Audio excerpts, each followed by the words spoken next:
Bom dia, bom dia, bom dia. Terça-feira, dia 20/7/2021. Tudo bom com vocês? Espero que esteja tudo maravilhoso, tudo especial. Vamos começar? Hoje não tem muita notícia não. Eu tentei dar uma vasculhada, verificar a questão de notícias antes de vir fazer com vocês aí, tá? Por isso que tá até um pouco mais tarde, mas antes tarde bem feito do que não fazer atropelado.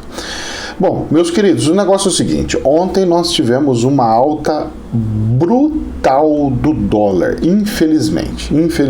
Mesmo com a questão da inflação dos Estados Unidos, a moeda americana ela se valorizou frente ao real aqui. Ou seja, isso significa que tem um medo muito grande em relação ao Brasil.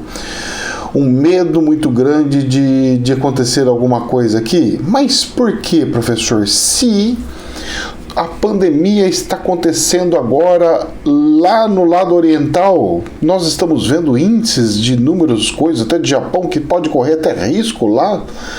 Tá assim aumentando, caso a caso, tá aumentando e tá chegando gente lá e os casos estão aumentando e o medo que o pessoal do Japão pode acontecer de estarem trazendo via migração o bichinho e tralalá. Bom, tem essa situação sim, tem essa preocupação sim, inclusive as questões de quantidade de medalhas vai ter muita relação à doença em si. Se a pessoa pegou uma vez e ficou com sintomas, ficou com pequenas sequelas, o rendimento já caiu.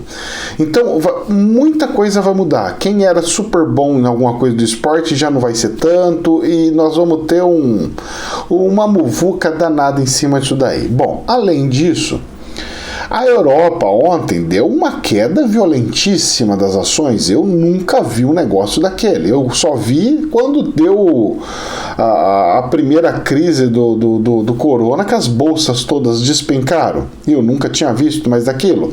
Só que tem um porém. Naquela época, quando despencou, ela estava num valor e caiu um monte lá embaixo. Dessa vez, ela está caindo o excesso. O a mais que cresceu sem fundamento, sem fundamentação, sem lógica. Ou seja, essa queda nada mais é que uma correção do que tinha que acontecer. Porque as empresas fecharam, o comércio fechou, tudo fechou. Como que as ações tudo subiu? Qual é a lógica? A empresa agora dobra de preço quando não vende, então eu vou abrir uma loja, eu vou abrir uma empresa e deixar as portas fechadas. Aí eu falo, olha, tá valorizando, olha que beleza. Minha empresa tá crescendo mais, eu vou vender, eu construo uma loja num shopping, deixo ela fechada, depois de 3 anos eu vendo. Falo, olha, consegui 10 vezes mais o valor que ela tem. Existe isso? Não. Então como que as empresas cresceram logo em seguida, depois de uma pandemia igual essa, sendo que vai levar anos para recuperar todo o crescimento de fato? Ah, mas professor, teve aquele crescimento acumulado. Então aquele crescimento acumulado fez com que o lucro desse um pico. Ah, o lucro deu um pico? Então se o lucro deu um pico, vocês estão querendo só pegar o lucro desse pico, porque depois que sair o pico ele vai voltar na normalidade, vocês caem fora, porque o valor não é aquele. Entenderam o que está acontecendo? E o dólar pegou e subiu 2,64%. Ele subiu para R$ 5,25. Horroroso, simplesmente horrível. Mas e aí? Por que subiu? Vai continuar subindo? Hoje é capaz de dar uma atenuadinha. Só que tem um problema. Tá tendo um monte de discurso político com tipo, eu não vou mais ser candidato, eu não sei o que, impeachment nele, cantor fazendo não sei o que, e voltando à tecla do tal do impeachment. Você acha que vai resolver muita coisa se fizer um processo de impeachment? Só diminui um ano, entrar o vice para fazer em um ano? Em ano de eleição, muvuca, tudo coisa, você acha que resolve o problema ou piora o problema? Pois é, para mim piora o problema. E outra, você que gosta da oposição, você acha que o Mourão fica mais fraco com a saída do Bolsonaro ou o Mourão fica muito mais forte do que o próprio Bolsonaro para uma campanha eleitoral? E aí? E o tal do tiro sair pela culatra? Pois é, pode acontecer isso. E eu só fico vendo o pensamento nada inteligente em relação a isso daí, porque é uma continha muito simples para você fazer uma análise. Então o dólar deu uma disparada. Professor, o que você acha que pode acontecer? Olha, como subiu muito, muito, muito, é capaz de dar uma quedinha hoje, ou seja, é capaz da bolsa dar uma subidinha de leve, porque vai ter alguns baratos no mercado, mas eu não acredito que acabou a brincadeira. Por quê? Vamos lá, vamos ver as ações? Vamos lá. Ontem a bolsa não caiu muito. A bolsa da Europa caiu 2 pontos e tralá, acho que se eu não me engano foi 2,7. É que eu não lembro quanto foi o fechamento, mas eu sei que subiu para cima de 2. A queda. E a brasileira, ela fechou em menos 1,2. Ou seja, ela fechou na metade do que a Europa caiu. Só que ela tinha caído na sexta, brasileira. Caiu na sexta e caiu ontem. Hoje era para ter uma recuperação do DAX, porque caiu um monte, é óbvio que ficou barato, então vamos recomprar. Tá recomprando, você sabe quanto é que tá o DAX? 0%. Ela não tá caindo nem subindo. Tá lá, 15.136 pontos. 15.136 pontos. 136, 137. Sabe o que isso significa? Está murchando a bolsa da Europa e vai continuar murchando a bolsa da Europa porque estava uma bexiga muito cheia. A gente só não sabia quando que esvaziar isso aí, mas a gente já fica falando, olha, tá cheia a bexiga, hein? Tá cheia, hein? Uma hora chega. Aí saem notícias falando que não, é que lá por causa das inundações. Não. Quando você tem essas quebras de catástrofes, muito pelo contrário. A gente tem um exemplo do Japão, que vira e mexe acontece. Nós temos o exemplo dos Estados Unidos, que vira e mexe, passa um tufão, um furacão lá e tudo mais. Não, esse reconstruir, ele é bom para a economia, porque você injeta dinheiro. Você troca geladeira, troca fogão, troca carro, troca porque tudo inundou, perdeu, estragou, ferramentas, casas, troca madeira, repinta, você faz a economia borbulhar quando acontecem essas coisas. Você reconstrói um país. E você reconstruindo o país, você movimenta a economia como jamais visto. Então as bolsas, elas deveriam crescer, crescer, crescer como jamais. Mas não está acontecendo isso. Estranho. Por que será? O que está acontecendo? Tem alguma coisa no ar. Realmente tem alguma coisa no ar. E o que seria essa alguma coisa no ar? Pois é. Vamos ter que fazer análise, tentar descobrir o que é. Além da particularidade deles lá, tem a particularidade aqui no Brasil, que é as muvucas políticas e as coisas que a política fica falando, que ajuda sempre a cair cada vez mais. A sorte é que está entrando em recesso o Congresso. Então, tudo aquelas reformas ruins, aqueles negócios ruins, fica tudo para depois. Que não deveria nem ter recesso, né? Que é um absurdo dos absurdos, né? Deveria ser só no final do ano, 20 dias de férias e olha lá. Mas não. Por que 20 dias? Porque seguida, né? Porque eles saem a hora que eles querem, não precisa bater ponto. Eles podem ir trabalhar na terça e sair na quinta. Eles podem nem ir trabalhar numa semana, falar, eu tô trabalhando aqui no meu reduto, no meu lugar, no meu estado. Você acha que essas férias ele não vai ficar fazendo trabalho na cidade dele, não vai nos eventos da cidade dele e tudo mais? Claro que vai.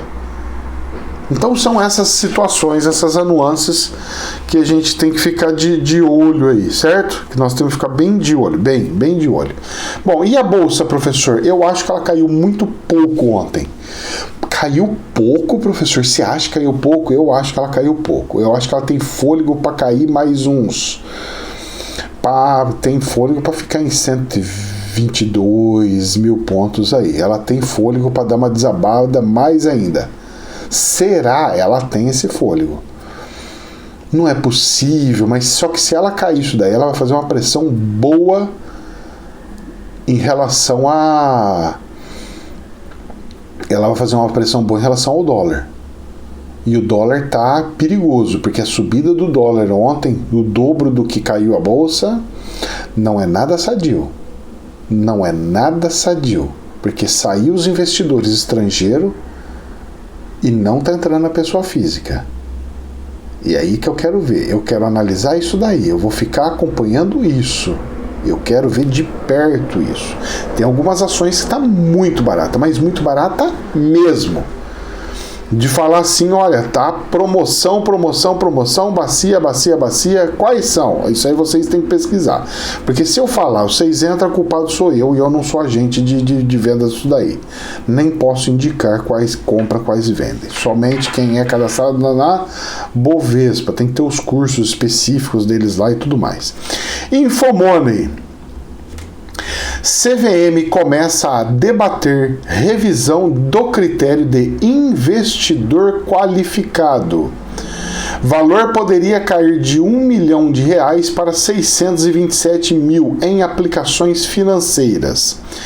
Estudo ainda propõe que investidor de varejo possa acessar mercado de private equity e fundos de investimentos em direitos creditórios. O investidor brasileiro, reconhecidamente apegado a produtos conservadores, com menção especial à caderneta de poupanças, poderá ganhar um empurrão para acessar aplicações mais arrojadas em breve. A Comissão de Valores começa a discutir a possibilidade de ampliar o acesso do público de varejo a produtos hoje ainda restritos a milionários no Brasil. Pelo menos essa é a intenção sugerida por estudo feito pela Assessoria de Análise Econômica e Gestão de Riscos, ASAS, da CVM, no qual propõe reduzir as restrições existentes no mercado. A ideia é que o critério de investidor qualificado, hoje aquele com menos de R$ 1 milhão em aplicações financeiras, seja revisto com a redução do limite para 627 mil, o que equivale a uma queda de 957 para 600 salários mínimos. Segundo o estudo, a mudança tornaria o patrimônio necessário para a qualificação mais alinhada à experiência internacional, de 529 salários mínimos na média, com o Brasil excluído. E o manteria minimamente atualizado ao longo do tempo. Se não tiver esse patrimônio, o investidor também poderá ser enquadrado como qualificado por outro critério, de fluxo financeiro, medido pela renda mensal. Assim, ao contar com cerca de 15 salários mínimos ao mês, auferidos em bases anuais, ele estaria apto a ser classificado como investidor classificado. Ué, então quer dizer que o investidor classificado é o que tem dinheiro? Investidor classificado para mim é o que sabe investir e não o que tem dinheiro. Deveria mudar, né? Deveria ser investidor rico, com riquezas. Nas respostas das pesquisas com os investidores, foi visto que 65% dos que ganhavam mais de 10 salários mínimos não eram investidores qualificados pelo critério de patrimônio, mas mesmo assim apresentavam ter um conhecimento razoável sobre investimentos financeiros. Então quer dizer que só rico tinha conhecimento financeiro, pobre não? E estão falando que nem pobre, porque aqui 10 salário mínimo, filho, é dinheiro, hein? Além disso, é importante observar que a renda mensal já é utilizada pelos bancos comerciais para segmentar os clientes e oferecer produtos mais diferenciados, cliente com maior renda. Destacou a equipe da CVM. Clientes com maior renda, aí sim. A autarquia foi buscar referências de mercado como Austrália, Estados Unidos e assim por diante. Bom, observamos que vários países têm a preocupação de levar o investidor de varejo para uma gama maior de produtos. Quando consideramos o salário mínimo nacional, o Brasil impõe uma restrição maior ao que a maioria dos países que consultamos. Aí ele monta uma listinha com um monte de questões aí. Bom, professor, mas o que seriam esses investidores? O que seriam essas coisas de investimentos? Bom, a questão é o seguinte: Um cara que ele está num nível mais alto, o banco, pelo menos o banco dá uma taxa para ele melhor de CDB. Por quê? Ele coloca mais dinheiro. Eu vou tratar um cliente com mais dinheiro. O meu esforço, o meu gerente, ele vai ter menos trabalho por mais quantidade de dinheiro. Ou seja, os meus custos diminuem. Por isso que eles preferem investidores quem tem mais dinheiro. Eles dão mais benefício para quem tem mais dinheiro. Por essa questão, porque o que tem menos dinheiro, mais encheção de saco, mais perturbação, são mais clientes para dar o mesmo volume. É melhor tratar de um do que de um monte. Mas tem um porém, os pequenos, os menores, são os que dão o volume de consistência.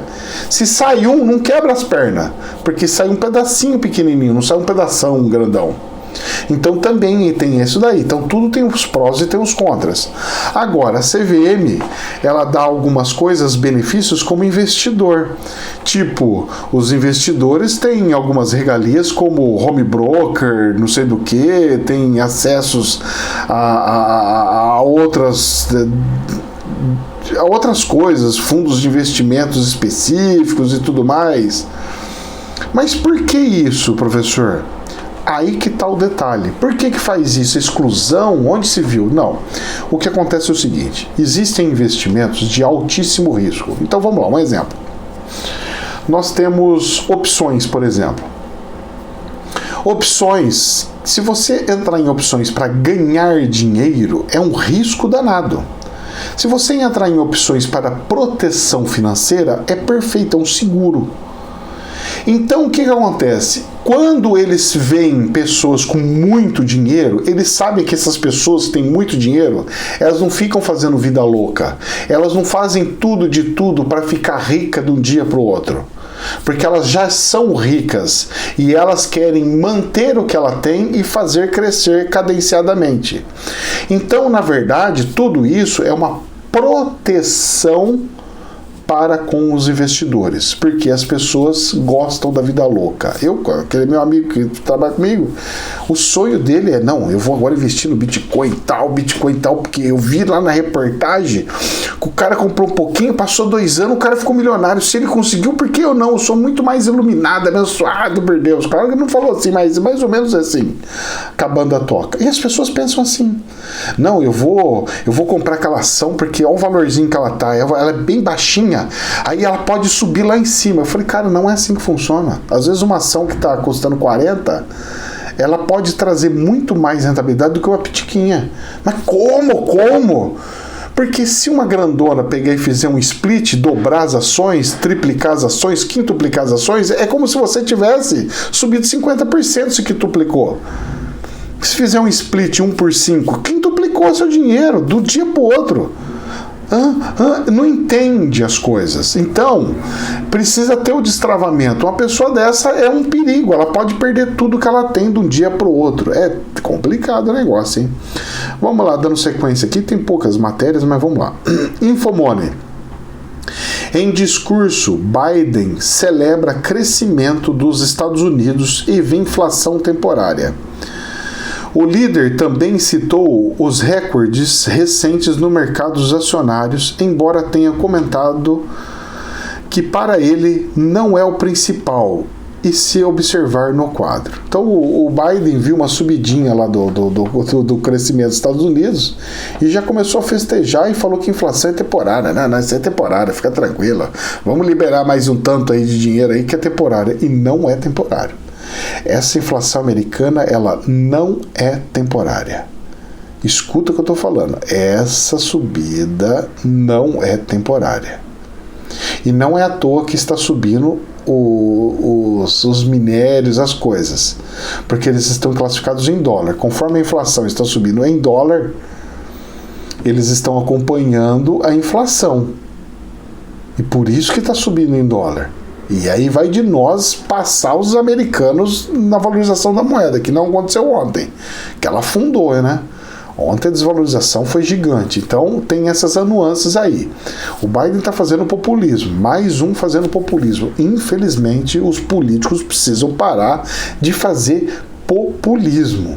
Isso tem que acabar, gente, isso aí tem que acabar. Esse negócio de populismo não presta. Uma notícia boa no meio disso daí tudo. Infomoney.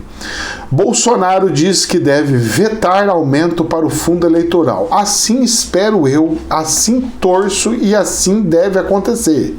Mas ainda quero saber o que vai acontecer com aquele negócio do tempo da televisão. Ainda quero saber aquilo ali. Aquilo ali eu quero saber.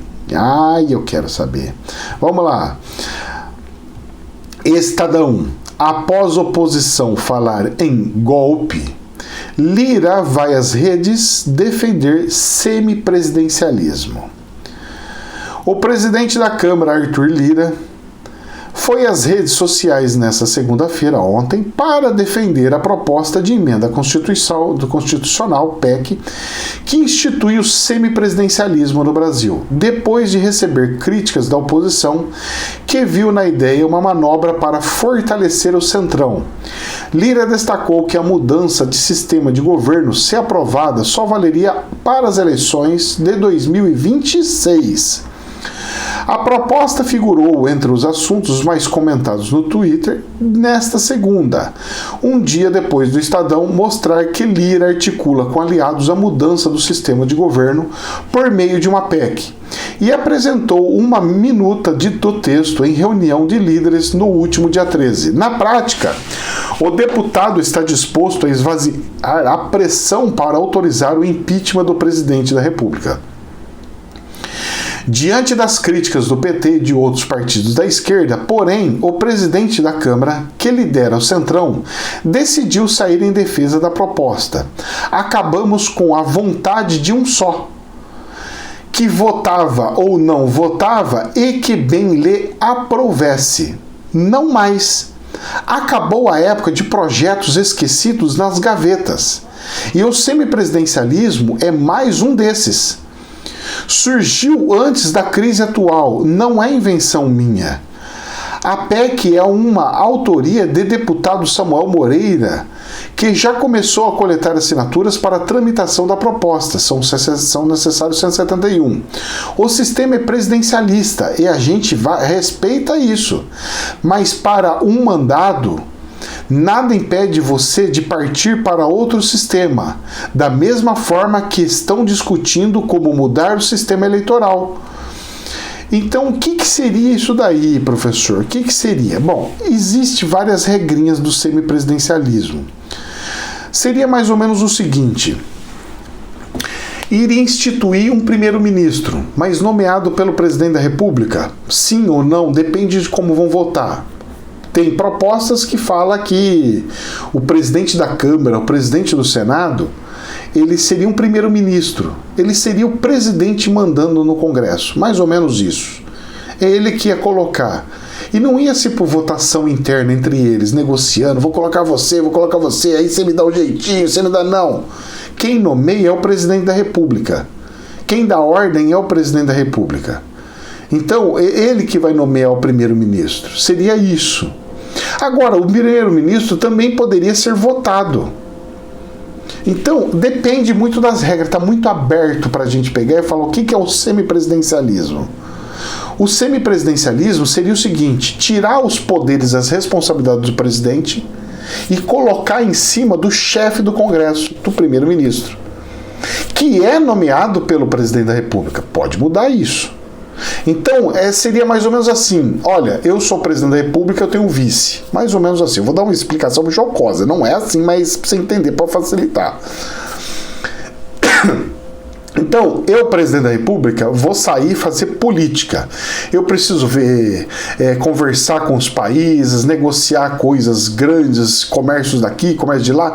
Ele ia ser como se fosse a rainha da Inglaterra. E o vice ou primeiro-ministro, ele seria o cara que ia presidir tudo, fazer as obras daqui, fazer obra de lá, fazer pira pra cá, fazer pra lá, lá. Ou seja, o presidente, ele ia se tornar um representante político e ia nomear um cara de competência para primeiro-ministro. Agora eu falo para você, vamos imaginar o Bolsonaro. Então, mantém-se o vice normal, tudo bem, eu falei de vice, mas mantém o vice lá. E o presidente, ele vai fazer negociações com a Argentina, com o outro, vai conversar daqui, conversar de lá, ver algumas coisas entre países, fazer política. E o primeiro-ministro, imagine o primeiro-ministro Tarcisão, por exemplo. O presidente poderia chegar e falar assim: eu nomeio agora o Tarcísio para ser o primeiro-ministro. Ele vai mandar no Congresso inteiro. Tá entendendo mais ou menos como é que é? Seria mais ou menos isso. Mais ou menos isso. Uma boa. Parece que andaria muito mais. Os projetos entraria. Porque quem ia mandar de fato é o presidente. Coloque esse projeto que eu preciso que vá desse projeto. Então, projeto em votação. Coloque esse projeto que precisa fazer. Projeto em votação. Aí não ia ter tanto briga segurando o presidente. Porque do jeito que tá, o presidente está sendo segurado. Ele quer andar, o outro segura. Aí fica naquele negócio do freio de mão puxado. É uma boa. Eu acho uma boa isso daí. Vamos lá, dando sequência à última aqui. Isto é dinheiro. Bolsonaro fala em não disputar eleições se o voto impresso não for aprovado. Bom, para mim é uma grande falácia, certo? Eu acredito que o presidente Jair Bolsonaro ele vá continuar se candidatando, nem se for para senador, por exemplo. Apesar que, uma vez presidente da República, ele tem todas as regalias, ele continua sendo presidente da República, ele continua recebendo salário de presidente da República, ele continua tendo funcionários de presidente da República, segurança de presidente da República e tudo mais. Posso falar uma coisa para você? Se eu fosse ele, eu faria o seguinte: filho, eu não vou, você vai, eu não vou, a gente apoia alguém, você vai e tenta. E os seus filhos, os outros irmãos vai nos lugares que você estava. Então, um vai para Senado, o outro vai para deputado e o outro vai para presidente. Alguém quer arriscar para presidente? Então vai. E aí vamos ver o que vira. Eu acho que pode acontecer isso. Seria interessante, principalmente na idade dele, do presidente da República, e nas condições que ele está de saúde. Seria um pouco mais tranquilo, até para evitar problemas com relação à política, já que criou-se um ranço, uma briguinha interna que as pessoas ficam batendo ali. Então, coloque outro na linha de pensamento ou alinhado com aquilo. Seria interessante ter um Bolsonaro diferente do que é. Ou seja, uma pessoa com o perfil dele, mais uma outra pessoa, para recomeçar tudo de novo e fazer todo o processo novamente. São decisões. Decisões se tomam e decisões se seguem.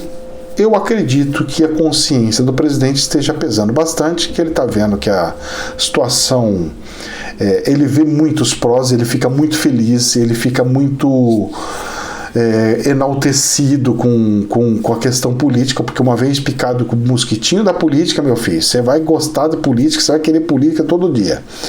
Agora, a situação dele é que ele deve estar tendo uma pressão na consciência dele, inclusive dos próprios filhos, da esposa, falando: meu querido, deixa o resto dessas funções para os seus filhos dar continuidade no que você começou. Deixa os seus filhos fazerem. Fique em casa, vamos cuidar da família, vamos curtir a nossa família, vamos curtir a vida, vamos ser felizes. Eu acho que é essa a pressão que está acontecendo. E se for, parabéns, porque é uma ótima dica. O que pôde fazer, já fez bastante. Os filhos pensam iguais. É só um filho se colocar, propor e fazer o que estava continuando lá. Pronto, vai ser um Bolsonaro, mesma coisa. Agora, para o pai, é muito interessante e ele vai ajudar muito mais os filhos fora do que dentro. Assim penso eu. Gente, é isso daí. Jamais é verdade absoluta. Que Deus nos abençoe e rezemos para o dia de hoje nas bolsas de valores. Amém. Namastê.